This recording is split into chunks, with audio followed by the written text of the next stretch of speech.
I am Marie, 28 years old, and the middle child of the prestigious Anderson family of Boston.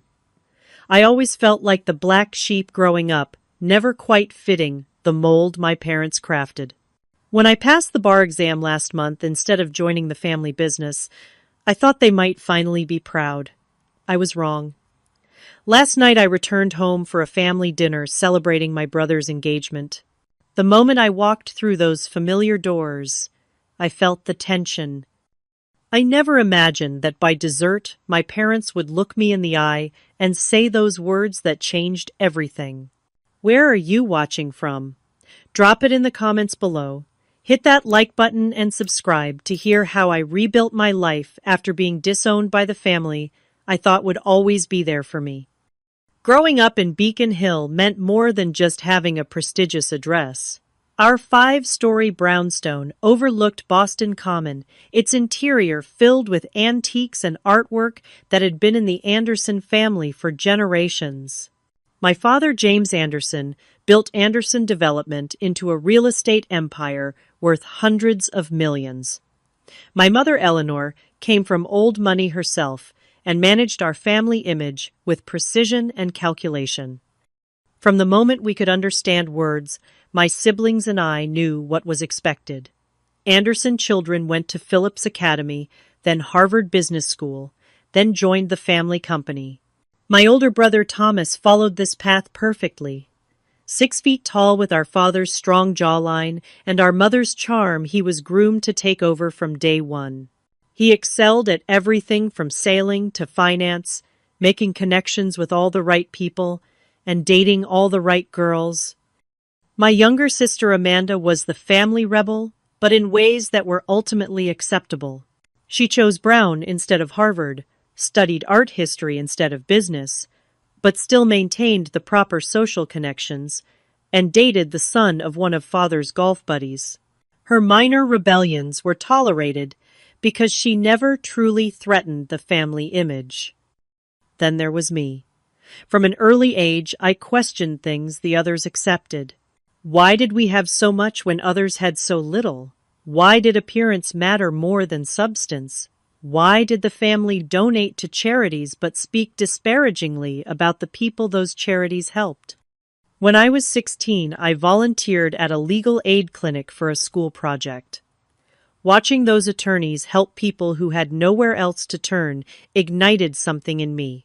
I saw a path that had meaning beyond profit margins and social standing. When it came time for college, I still went to Harvard as expected, but I focused on pre-law instead of business. The arguments were endless. Father would pound the mahogany dining table, his face turning that particular shade of crimson reserved for my transgressions. My mother was more subtle, but equally devastating. She would sigh deeply and say things like, "We gave you every advantage, Marie. Why must you insist on disappointing us?" Still, they funded my education, perhaps hoping I would come to my senses. I excelled academically, graduating summa cum laude, thinking my achievements might finally earn their respect. Instead, my mother simply said, "What a waste of a brilliant business mind," when I told her I had been accepted to Harvard Law. Throughout law school, our relationship grew increasingly strained. Every holiday dinner became a battlefield.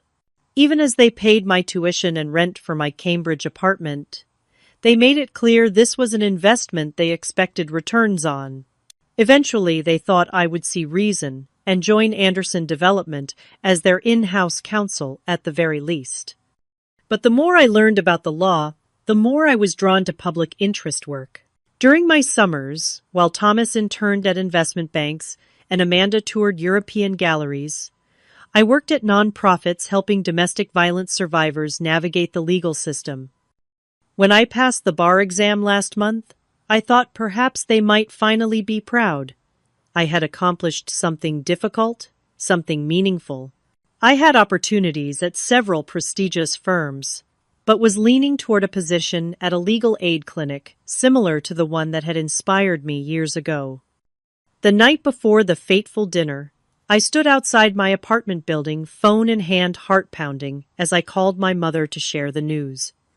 "Would you be willing to add this accomplishment to the family newsletter?" I asked, referring to the quarterly update she sent to their extensive social circle. "Marie," she said, with that familiar chill in her voice, "passing an exam that thousands of people pass every year is hardly newsworthy. Now Thomas' engagement to Stephanie Lawrence, that's something worth celebrating." I should have known then that the dinner would be disastrous. Stephanie Lawrence was the daughter of one of my father's closest business associates. Their union would merge two powerful families, creating new opportunities for Anderson Development to expand into international markets. Yet somehow, I still held on to hope as I arrived at the family home that evening. I wore a conservative navy dress that my mother had once complimented, styled my dark hair in the smooth waves she preferred to my natural curls. I even wore the pearl earrings my grandmother had left me, a small reminder of the only family member who had ever truly accepted me. As I walked up the granite steps to the imposing front door, I touched those pearls for courage. I thought naively that perhaps this time would be different. Perhaps this time they would see me. The Anderson family dining room was a monument to old money. A crystal chandelier hung over a mahogany table that could seat 20, though tonight it was set for just 6. The Waterford crystal gleamed under the light, reflecting onto sterling silver place settings that had been in the family for 4 generations. Fresh flowers from Mother's garden filled the antique vase at the center, their fragrance mixing with the aroma of whatever gourmet meal our private chef had prepared. I was the last to arrive. Thomas stood by the fireplace, one arm around his new fiancée. Stephanie Lawrence was exactly the kind of woman my parents approved of, tall, blonde, impeccably dressed, in a designer outfit that probably cost more than most people make in a month. She had graduated from Wellesley with a degree in art history and worked at a prestigious gallery owned by a family friend. Her father ran Lawrence International, a shipping conglomerate that could open new markets for Anderson Development. My sister Amanda sat at the table, already scrolling through her phone, looking bored. At 25, she had mastered the art of appearing disinterested while missing nothing. "Good of you to join us, Marie," my father said, checking his Patek Philippe watch. I was actually 5 minutes early, but in the Anderson household early meant 15 minutes before the stated time. Mother Eyre kissed my cheeks, careful not to smudge her perfect makeup. "You could have done something more with your hair," she whispered as she pulled away. Thomas brought Stephanie forward. "Marie, you remember Stephanie, of course." "Of course," I said, though we'd only met twice at charity galas. "Congratulations on your engagement." "Thank you," Stephanie replied with practiced warmth. "Thomas has told me so much about you and your unique career choices." The subtle emphasis on unique didn't escape me. In our social circle, public interest law was considered charity work, not a real career. "Dinner is served," announced Wilson, our butler of 30 years, as he held the door for the serving staff. We took our places at the table, father at the head, mother at the foot, Thomas and Stephanie on one side, Amanda and me on the other. The first course was served a delicate lobster bisque that probably cost more than what my potential legal aid clients made in a day. "Thomas, tell Marie about the proposal," Mother prompted as we began to eat. "She loves to hear about romantic gestures, don't you, dear?" I nodded, though romance had never been a topic we discussed. Thomas launched into the story of how Head proposed to Stephanie on his private yacht in the Mediterranean, complete with flying in a violinist from Vienna and having a Michelin-starred chef prepare dinner. As he spoke, I noticed my father watching me with that calculating look I knew so well. He was waiting for me to say something inappropriate to reveal my misguided values, as he called them. When Thomas finished his story, I smiled and said, "That sounds lovely. I'm happy for you both."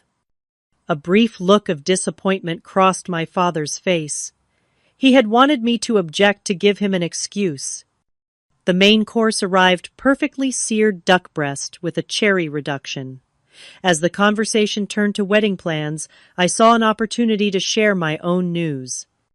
"I passed the bar exam," I said during a brief lull. "I'd like to thank you both for supporting my education, even though I know it wasn't the path you would have chosen for me." The table fell silent. Mother sipped her wine. Father cut his duck with precise movements. Finally, he spoke. "Passing an exam is hardly an achievement worth mentioning at the same dinner where we're celebrating your brother's engagement.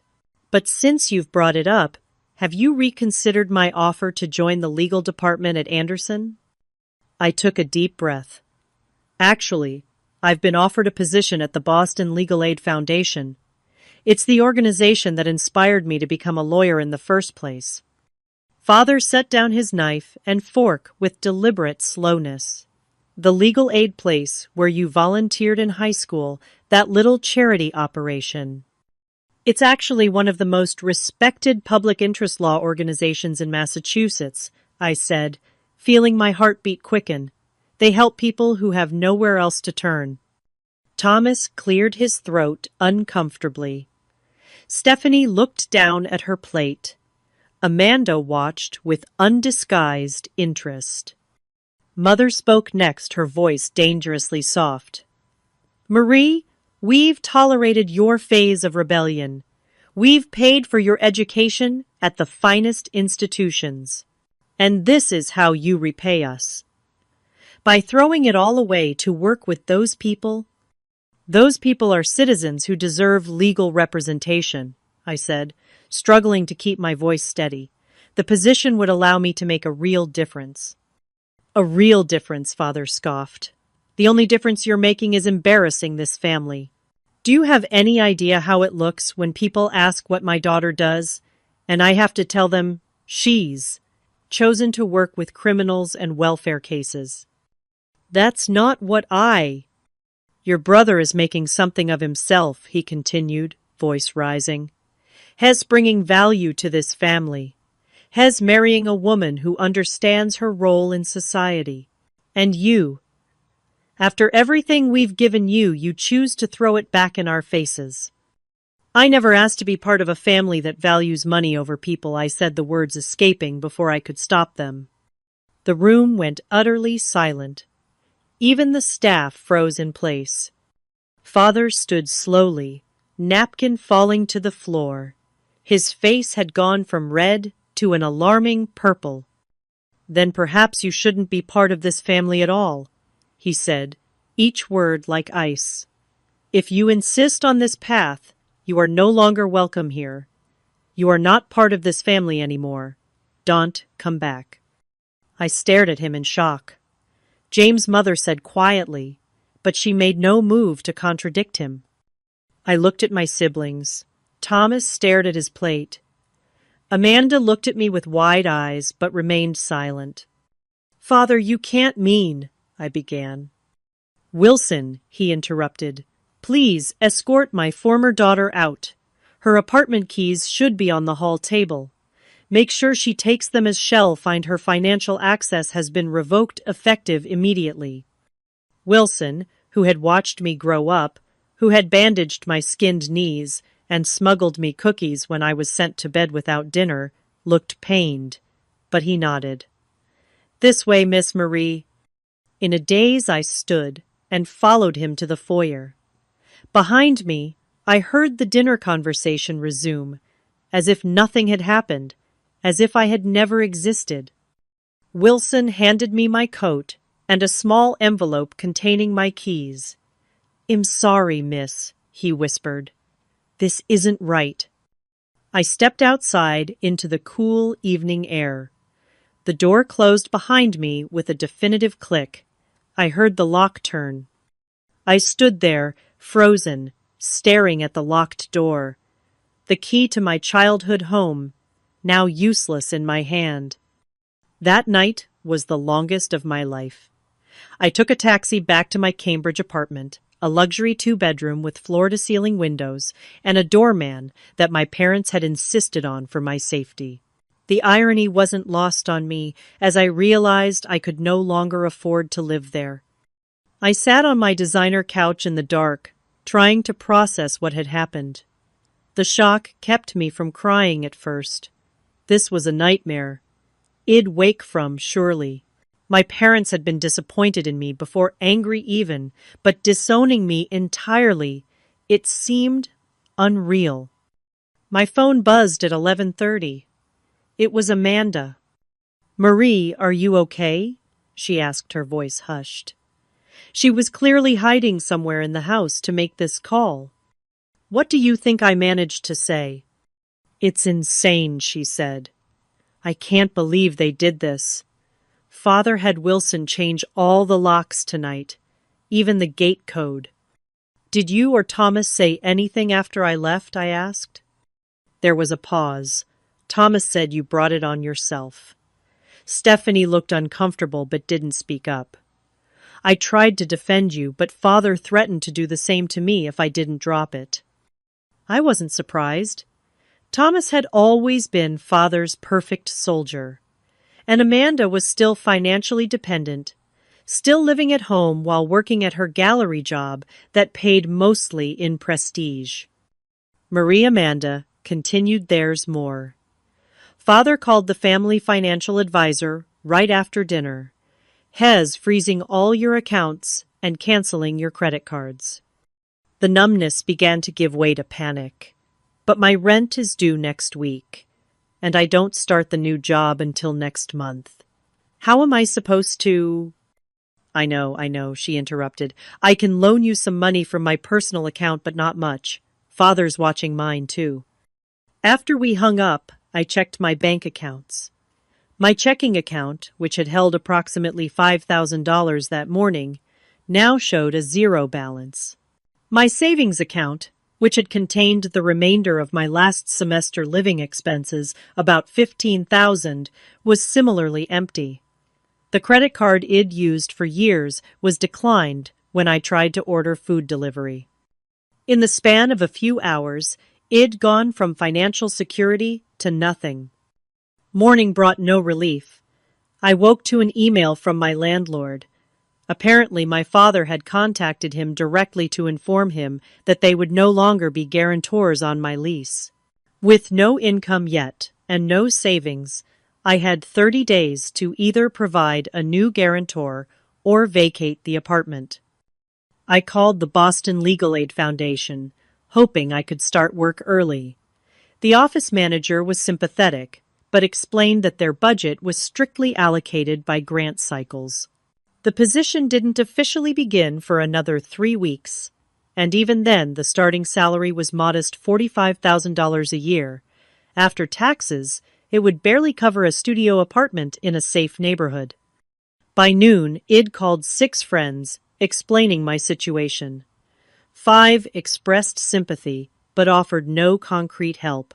The 6th, Jasmine, a law school classmate who came from a middle-class background and understood financial struggle in a way my other friends didn't, offered her couch until I figured things out. "I can't pay you right away," I admitted, humiliated. "We all need help sometimes," she said simply. "Just pitch in for groceries when you can." That afternoon, I began the painful process of dismantling my life. I called moving companies for quotes to put my furniture in storage, but even the cheapest was beyond my non-existent budget. Eventually, I posted my designer furniture on various resale sites, selling pieces for a fraction of their worth just to have some cash. The next day, I walked into a pawn shop for the first time in my life, grandmother's pearl necklace in hand, the matching piece to the earrings I'd worn at the dinner. The shop owner offered me $800. The necklace was worth at least 10 times that, but I needed the money desperately. "I'll give you a receipt," he said kindly, noting my expression. "You can buy it back within 90 days. I nodded throat tight as I handed over one of the few meaningful connections to my past. The following week was a crash course in real-world economics. I learned to comparison shop at grocery stores, buying the store brands instead of the premium products I'd never thought twice about. I discovered the public library offered free internet, saving me from having to pay for coffee at cafes to use their Wi-Fi while job hunting. I found out which restaurants threw away good food at closing time. Living on Jasmine's couch was another education.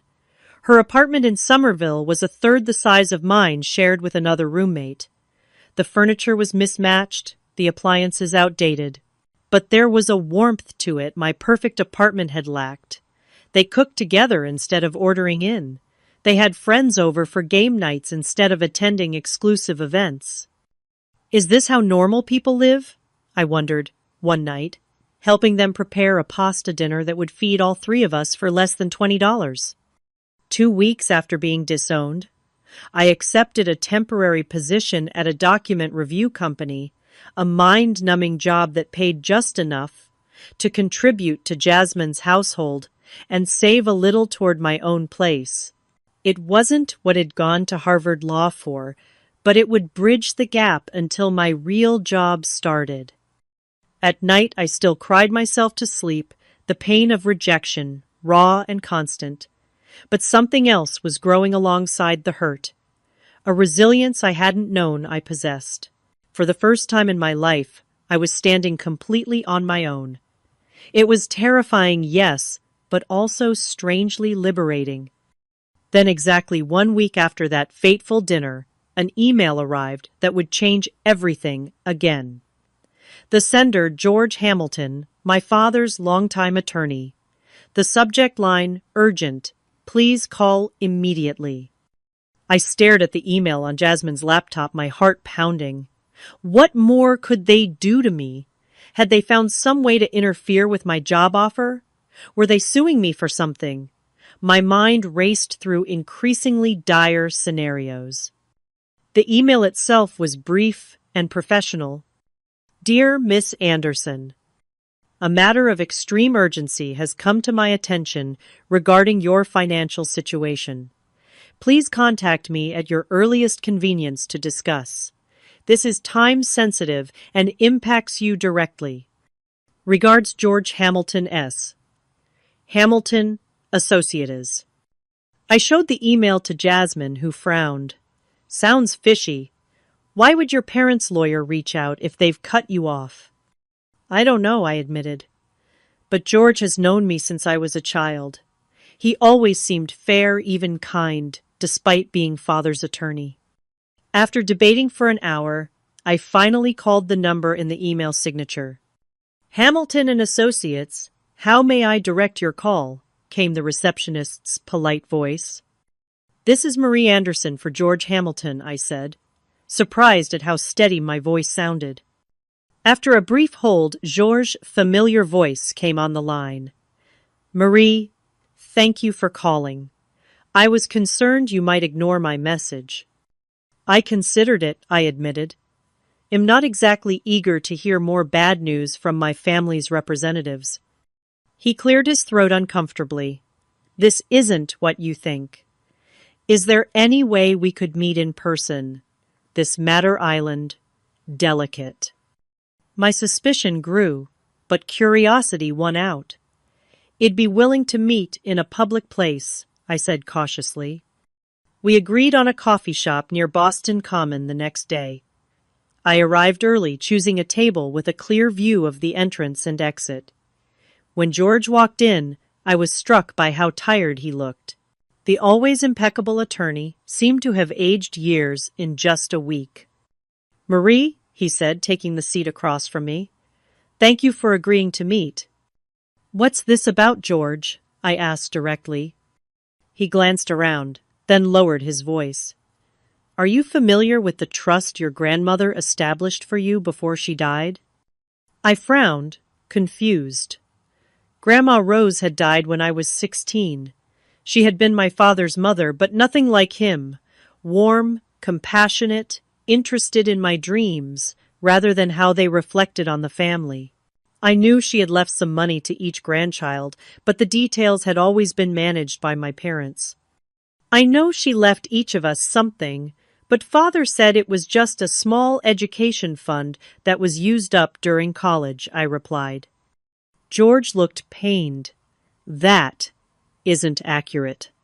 Your grandmother established a substantial trust for each grandchild.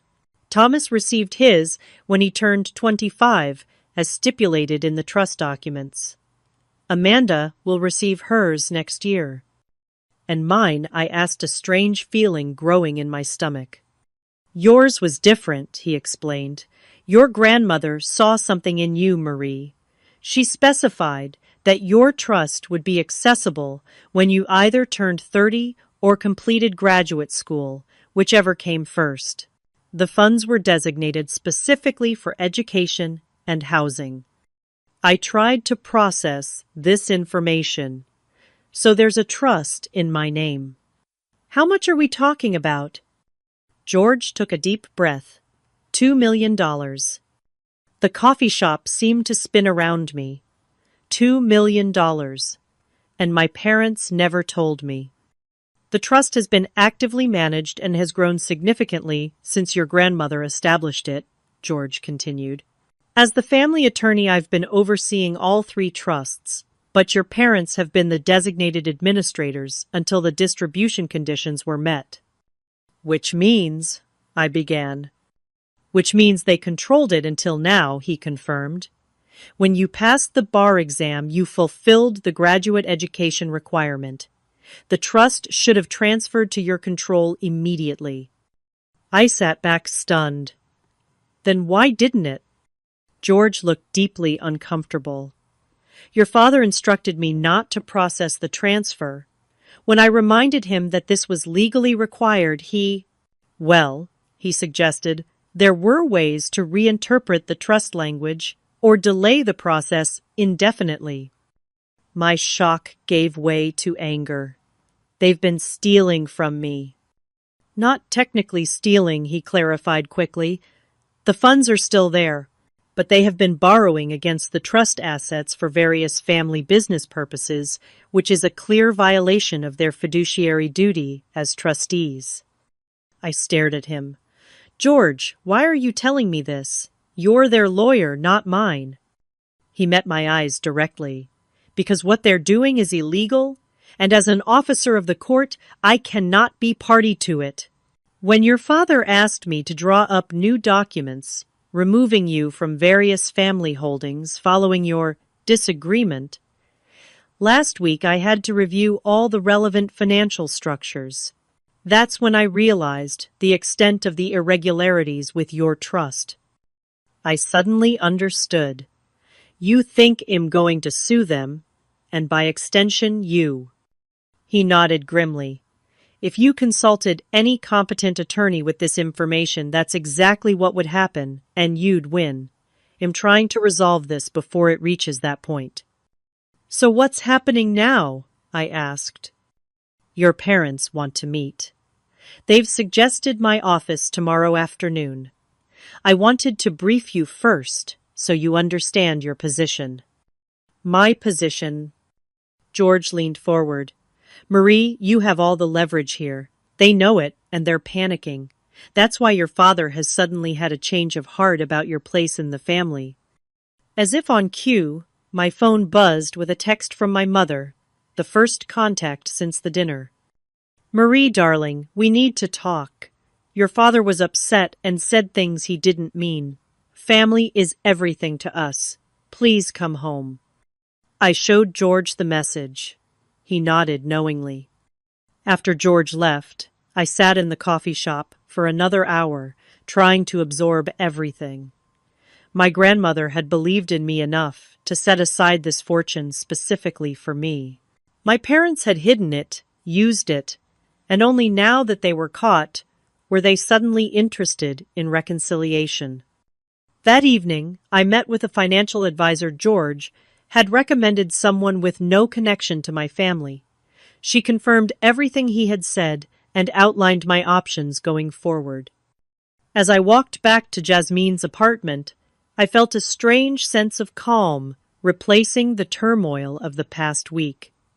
For the first time since that dinner, I knew exactly what I needed to do. The offices of Hamilton and Associates occupied the 15th floor of a sleek downtown building with views of Boston Harbor. I had been there many times as a child, accompanying my father to legal meetings, always told to sit quietly and observe how real business was conducted. Today, I arrived not as James Anderson's dutiful daughter, but as Marie Anderson, attorney at law, with my own legal representation beside me. Susan Park was a formidable litigator, specializing in trust law, recommended by one of my law professors. When I explained my situation, she took my case, immediately intrigued by both the legal issues and I suspected the chance to go up against the powerful Anderson family. "We are not going in there looking for a fight," she had advised during our preparation, "but we are absolutely prepared for one." The receptionist, who had known me for years, did a double-take when I gave my name. She glanced nervously at Susan before directing us to the conference room. Inside, my parents were already seated on one side of the massive table. Father looked immaculate as always in a bespoke suit, but I could see the tension in his jaw. Mother wore a conservative street. John knit ensemble her pearls, gleaming her face a careful mask of maternal concern. George sat at the head of the table, several folders arranged precisely before him. The surprise on my parents' faces when they saw Susan was almost worth the entire ordeal. "Marie," Mother said, rising as if to embrace me, "who is this?" I stepped back from her approach. "This is Susan Park, my attorney. I believe we're here to discuss the illegal management of my trust fund." Father's face darkened. "There's no need for outside counsel. This is a family matter." "You made it very clear that I am not family," I replied, taking a seat across from them. "Miss Park stays." George cleared his throat. "Now that everyone is here, let's review the situation."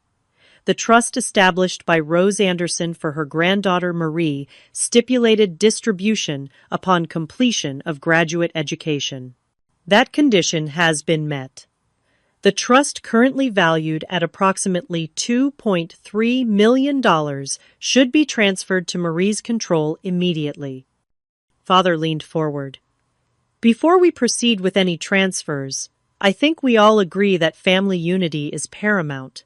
Marie, your mother and I have discussed the unfortunate events of last week, and we're willing to put that unpleasantness behind us." I noticed he didn't actually apologize. Typical. Mother reached across the table, as if to take my hand, but I kept mine firmly in my lap. "Darling, you know how your father gets when he's passionate about something. The things he said, they weren't meant literally. Of course, you're still part of the family." Susan spoke up. "My client appreciates the sentiment, but we're here to discuss the trust. We'll need complete documentation of all transactions involving trust assets over the past 12 years, including any loans made using the trust as collateral." Father's false warmth vanished instantly. "That won't be necessary. We have a proposal that resolves everything amicably." He nodded to George, who reluctantly slid a document across the table. I recognized it as a trust transfer agreement, but with modifications. "We're prepared to acknowledge your right to the trust," Father said smoothly. "But as family, we know you'll want to support the Anderson legacy. This agreement simply restructures the assets to better integrate with our overall family holdings." Susan picked up the document and scanned it. Her eyebrows rose.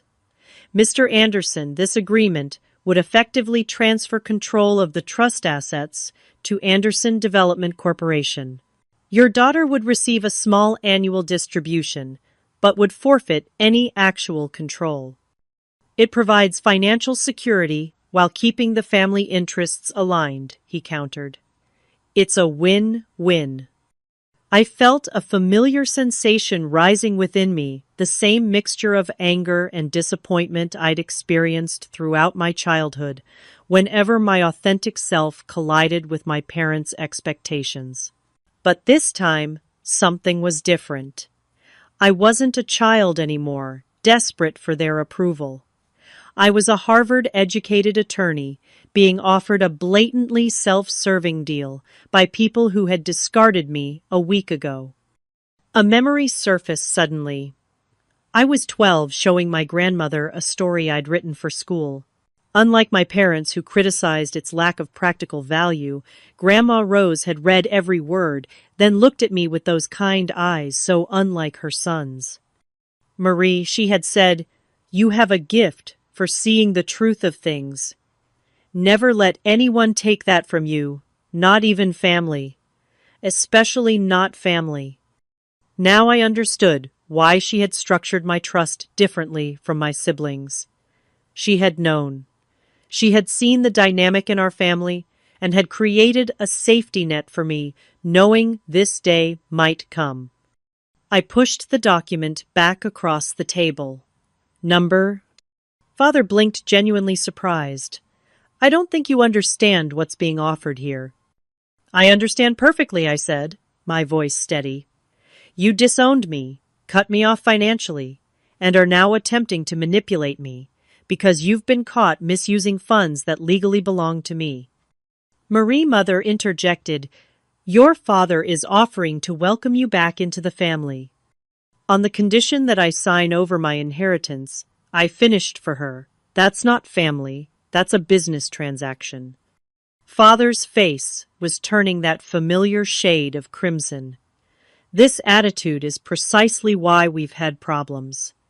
You've always been ungrateful for the advantages we've given you. Susan stepped in. Mr. Anderson, let me be clear. My client is entitled to full control of her trust, effective immediately. Furthermore, as trustees, you and Mrs. Anderson have violated your fiduciary duty by leveraging these assets for family business purposes without proper authorization. That's absurd, Father sputtered. Everything we did was for the benefit of all the Anderson holdings. George looked pained but spoke up. James, I've reviewed the documentation. The loans against Marie's trust were specifically prohibited by the terms your mother established. For the first time, I saw fear flicker across my father's face. He turned to me, switching tactics. Marie, be reasonable. If you pursue this adversarially, you'll never work in this city. Our family has connections throughout the legal community. One word from me, and that little legal aid position you're so proud of will disappear. I felt a chill at his threat, knowing it wasn't entirely empty. The Anderson name did carry weight, but I also knew something he didn't. I no longer feared losing their world. I'd seen beyond it now. Is that really the approach you want to take? I asked quietly, threatening me. Because Miss Park has prepared documentation for the probate court outlining all the improper financial movements from my trust. I'm sure the Massachusetts Bar Association would also be interested in how a prominent businessman attempted to pressure a new attorney with threats. The door opened, and Thomas walked in, followed by Amanda. Apparently my parents had called in reinforcements. Marie Thomas said in that reasonable big brother voice he used when attempting to manage a situation, "You're taking this too far. We're family. We work things out together, not with outside lawyers and threats."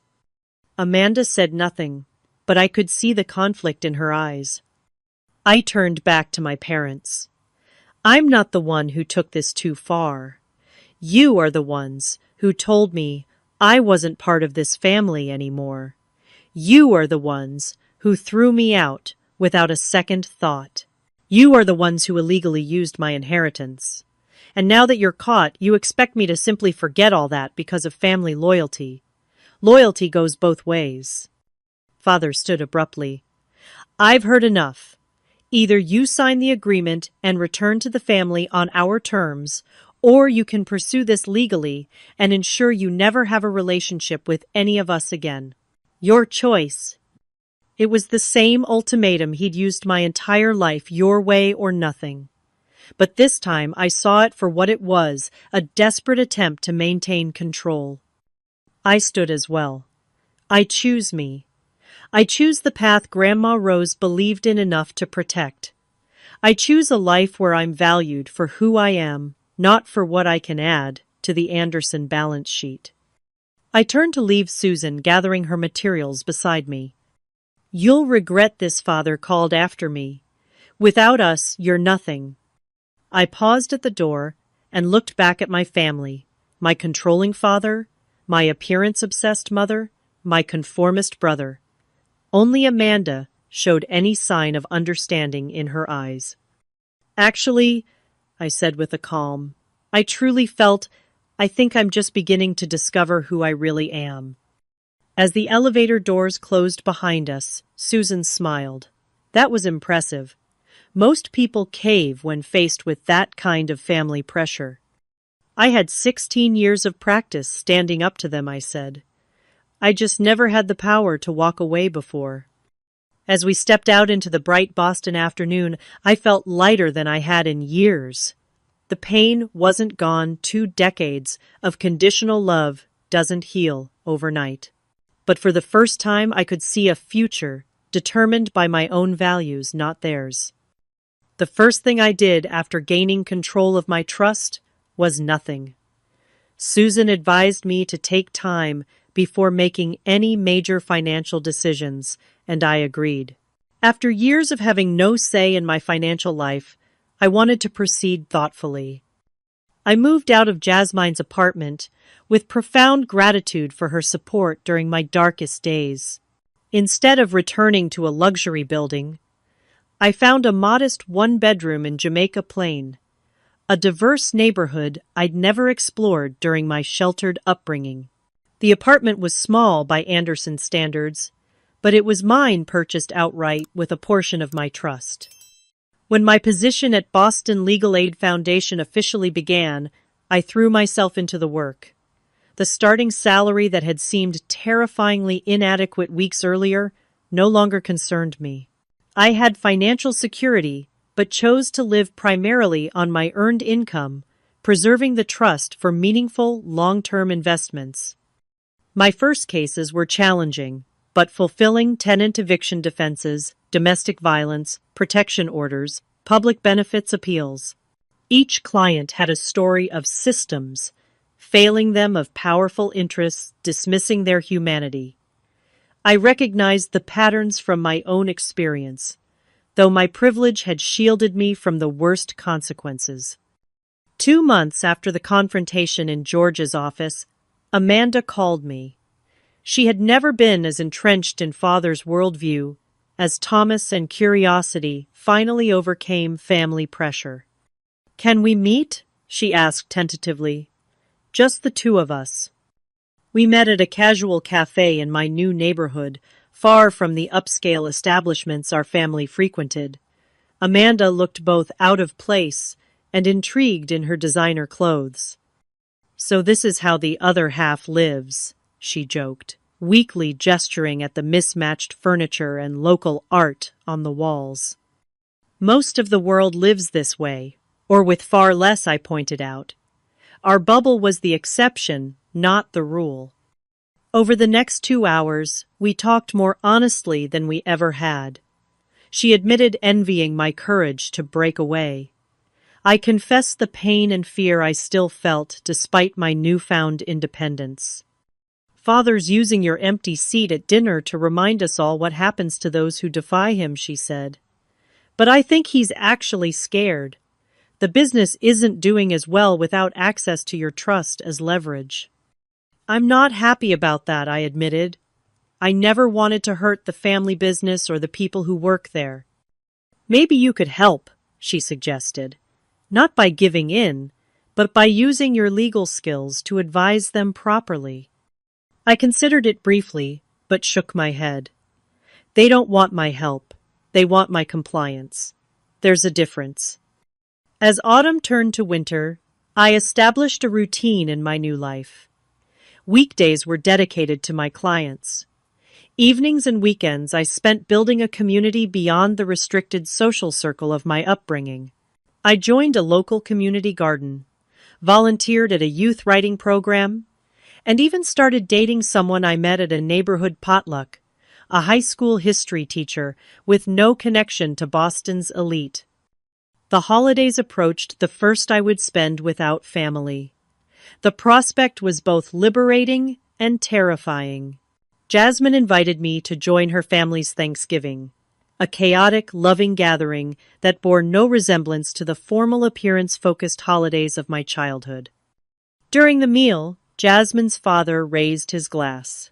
"To Marie," he said warmly, "the newest member of our chosen family." The simple acceptance brought tears to my eyes. This was what family should feel like: unconditional welcome, rather than constant evaluation. As Christmas neared, I received an unexpected call from Margaret Wilson, one of my grandmother's oldest friends.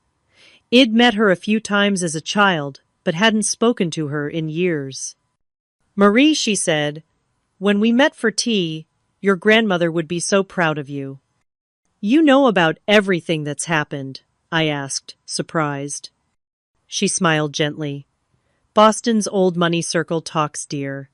But more importantly, Rose always knew you were different from the rest of them. She saw herself in you." "I didn't know Grandma Rose had conflicts with the family too," I admitted. Margaret nodded. "Why do you think she set up your trust the way she did?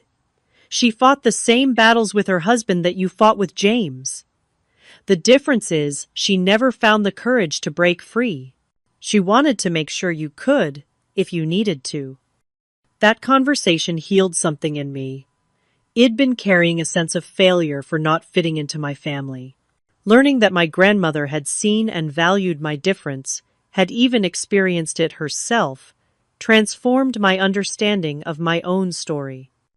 In January, I used a portion of my trust to establish a scholarship for law students pursuing public interest careers who came from challenging family backgrounds. The Rose Anderson Fellowship would ensure others could follow their authentic path even without family support. My work at the legal aid clinic began to gain notice. I won a significant case against a predatory landlord who had been systematically evicting immigrant families. The victory set a precedent that would protect hundreds of vulnerable tenants. The Boston Globe ran a small feature on the case. The reporter asked about my background, clearly recognizing the Anderson name. I spoke truthfully, but without bitterness, about choosing a different path from my family's expectations. The day after the article appeared, I received another text from my mother. "We saw the newspaper. Your father is concerned about the family image. Please be discreet in future press interactions." No congratulations on the victory. No recognition of the lives I'd helped. Just concern about appearances. Her message confirmed I'd made the right choice. 6 months after being disowned, I attended a fundraising gala for legal aid organizations across Massachusetts. As a staff attorney, I normally wouldn't have been invited, but the organizers wanted me there because of the recent high-profile case. I wore a simple but elegant black dress, rather than the designer gowns of my past. My grandmother's pearl earrings complemented my outfit. I had used some of my trust to buy back her necklace from the pawn shop as soon as I could. I was chatting with the judge when I felt a familiar presence. Turning, I found myself face to face with my parents for the first time since the confrontation in George's office. Father looked older, the stress of recent business challenges evident in the new lines around his eyes. Mother was immaculate, as always, not a hair out of place, though her smile seemed forced. "Marie," she said, air-kissing near my cheeks, as if nothing had happened between us. "How lovely to see you." Father nodded stiffly. "You're looking well." The judge, sensing tension, excused herself. I am well, I replied simply. My work is fulfilling. Yes, we read about your case, Father said, managing to make it sound trivial. I hope you're being careful about antagonizing the real estate community. They have long memories. I'm representing people who deserve justice, I replied. That's all that matters to me. A familiar flash of disappointment crossed his face. You always did miss the bigger picture. Actually, I think I finally see it clearly, I countered. There's more to life than profit margins and social standing. Before he could respond, a young attorney from another nonprofit approached us. Are you Marie Anderson? He asked excitedly. Your strategy in the Riverview Apartments case was brilliant. We're using it as a template for our own litigation in Worcester. The pride I felt in that moment contrasted sharply with the dismissal in my father's eyes. Two different worlds, two different value systems, colliding in this crowded room. We should go, Mother said to Father, clearly uncomfortable with this public evidence of my success outside their control. The Lawrences are expecting us. As they turned to leave, Father paused. The family business is struggling, Marie. Without the leveraging options we previously had, we've had to scale back considerably. Thomas is doing his best, but we could use your cooperation. It was as close to an admission of need as he'd ever expressed, yet still framed as my problem to solve. I'm sorry to hear about the difficulties, I said sincerely. But my trust isn't a family slush fund. It was Grandma Rose's gift to me, not to Anderson Development. He stiffened. You truly have turned your back on everything we built for you. No, I corrected him gently. I've simply built something new for myself, something Grandma Rose would be proud of. As they walked away, I realized something profound.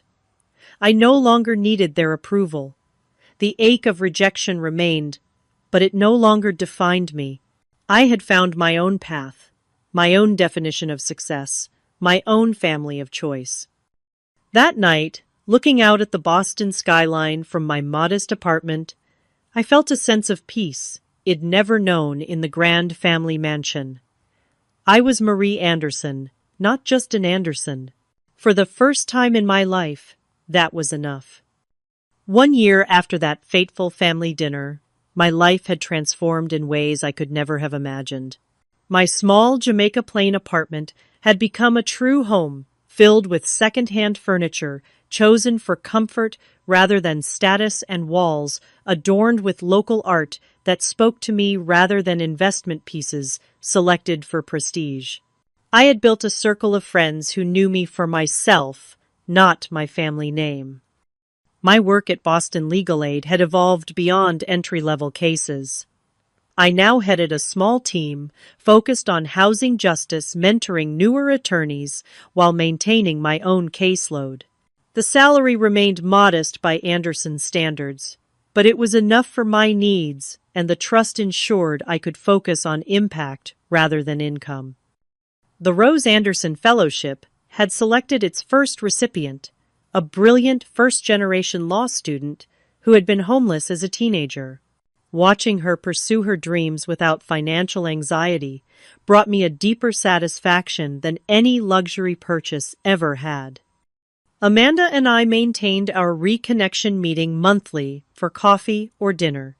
She had begun questioning the family values in ways that worried our parents, inspired partly by my example.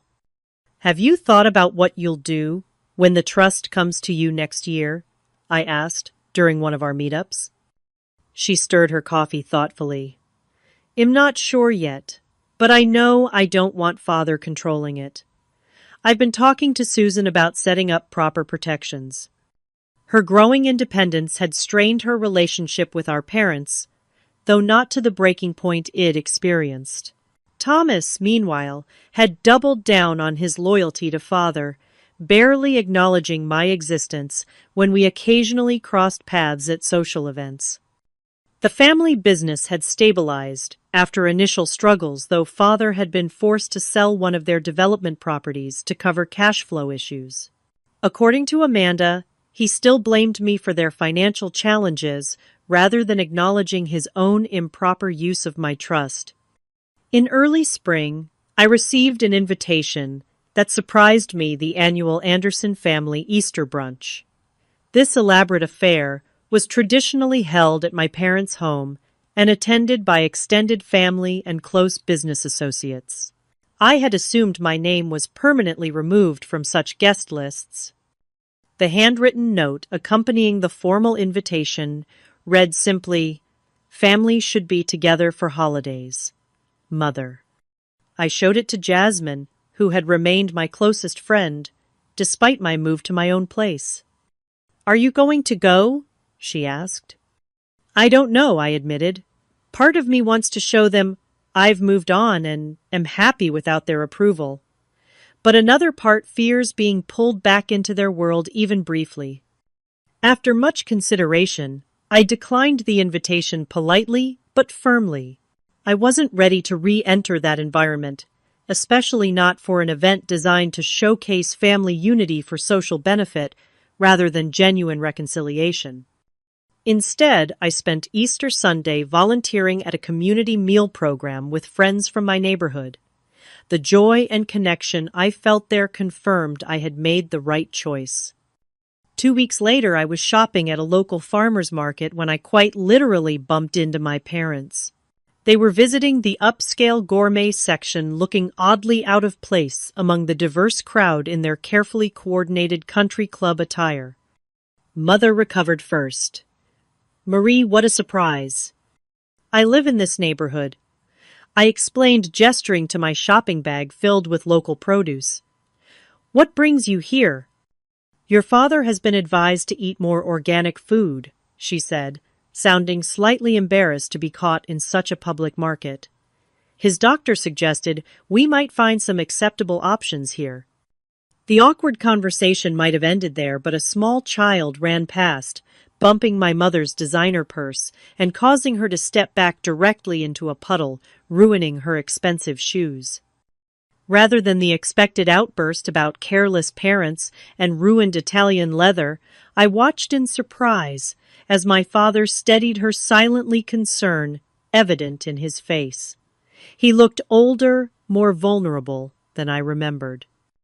"Are you all right, James?" I asked, noting the slight tremor in his hand. "Minor heart issue," he dismissed, though the tightness around his eyes told a different story.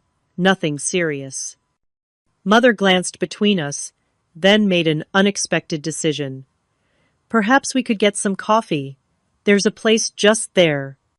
20 minutes later, we sat at a small table in a local cafe. I frequented a scene so divorced from our usual family interactions that it felt almost surreal. The conversation was stilted, focusing on safe topics: the unusually warm spring, Thomas and Stephanie's new house, a mutual acquaintance's recent retirement. I noticed my father watching me, carefully assessing. I could almost see the calculations behind his eyes, weighing pride against other considerations. Finally, he spoke directly. "You seem well." Coming from him, it was almost a compliment. "I am well," I confirmed. "My work is meaningful, and I've built a good life here." "A life completely separate from your family," he noted, a hint of the old bitterness creeping in. "From the family business and expectations, yes," I clarified, "but not necessarily from individual family members who respect my choices." Mother set down her cup with a small clink. "We saw that article about your work in Boston Magazine, the profile on community advocates." I nodded, surprised they'd noticed. It had been a small piece, nothing that would normally register in their world. "The writer made you sound quite effective," Father said clearly, struggling to find neutral terminology for work he still didn't value. "I help people who need it," I said simply. "That's all I've ever wanted to do." An uncomfortable silence fell. I realized they were waiting for something, an opening perhaps to resume our old relationship on their terms. "I've learned a lot this past year," I said, finally. "About myself, about what matters to me, about what family should be." "And what should it be, according to Marie Anderson, father?" asked, unable to keep a slight edge from his voice. I met his gaze directly. Acceptance without conditions, support without control, love without agenda. Rather idealistic, he scoffed, but with less conviction than before. Maybe, I acknowledged. But it's what I needed and never received from you. Mother flinched slightly, but father's expression remained carefully neutral. I continued feeling a calm certainty. "I don't hate you. I don't even blame you anymore. You did what you thought was right based on your values, but they aren't my values, and they never will be."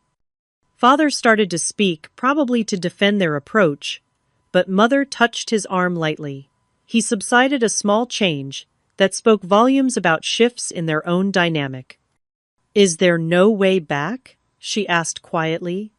"To being a family again?" I considered her question seriously.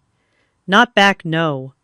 The relationship we had wasn't healthy for any of us, but forward, possibly. If you can accept who I am, not who you wanted me to be." Father looked away clearly, struggling with this concept so foreign to his controlling nature. I stood knowing we had reached the limit of progress for one unexpected encounter. "My door is open if you ever want to know the real me, not just the disappointing daughter who wouldn't follow the Anderson plan." As I turned to leave, my father called after me, "Your grandmother would be proud." The words, so unexpected, stopped me in my tracks. I looked back, searching his face for sarcasm or manipulation, but found only tired resignation and perhaps the faintest hint of respect. "Yes," I agreed. "I think she would." Walking home through the neighborhood that had embraced me, I reflected on the journey of the past year. The pain of rejection had shaped me, but no longer defined me. The family I was born into had cast me out, but in that exile I had found my true self. The wealth my grandmother left me provided security, but the real inheritance was her courage. The example she set of staying true to one's values even when it meant standing alone. My trust fund gave me freedom, but my choices gave me purpose. Family, I had learned, was not just about blood and names and legacies. It was about being seen and accepted for who you truly are. Sometimes you find that within your birth family. Sometimes you must create it for yourself among those who choose you as you choose them. As for my parents, only time would tell if they could evolve beyond the rigid expectations that had cost them a daughter. I had left the door open, but I would never again shrink myself to fit through theirs. Have you ever had to choose between being true to yourself and meeting others' expectations? Drop a comment below about how you navigated that difficult choice. If this story resonated with you, please like, subscribe, and share it with someone who might need to hear that it's okay to forge their own path. Thank you for listening to my journey from rejection to self-discovery. Remember, sometimes the family we create means more than the one we're born into.